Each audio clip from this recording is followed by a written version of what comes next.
How to apply. In this video, we will walk you through the process of applying for financial aid. We'll begin first by defining a term you're going to hear us use a lot, FAFSA. The FAFSA is the free application for federal student aid. Filling out the FAFSA is how you will apply for financial aid, and we'll explain how to do that right now. The first step in applying for financial aid is to obtain something called your Federal Student Aid PIN, also known as the FSA PIN. The FSA PIN is a unique number assigned just to you, like your Social Security number, and you will use it throughout the application process, including electronically submitting and signing your FAFSA form and reviewing the amount you have borrowed in federal student loans. You can obtain your Federal Student Aid PIN quickly, easily, and entirely online by going to www.pin.ed.gov.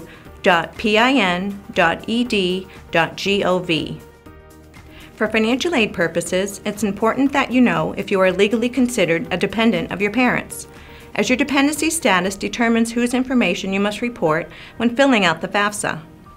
If you are a dependent student, you will report both your information as well as your parents' information. If you are an independent student, you will report your information, and if you are married, information about your spouse as well. To determine if you are a dependent, simply visit studentaid.ed.gov to learn more about the specific criteria involved. Now let's get started with how to complete the FAFSA form.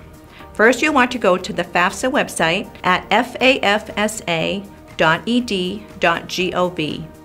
If it's your first time visiting the site, you will be asked to provide your FSA PIN as part of the initial authorization process. The FAFSA form, seen here, will ask you a series of questions about you and your financial status and history.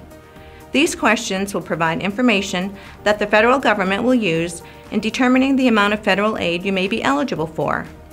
All information entered on the FAFSA form remains confidential. While the FAFSA form is straightforward and easy to complete, you will need to have some information handy, including your Social Security number, driver's license, and financial information that would be found on your previous year's tax return. For your tax information, one option is to use the IRS data retrieval form. This form allows you to electronically connect your previous tax return with your FAFSA form, so you don't have to re-enter all the information.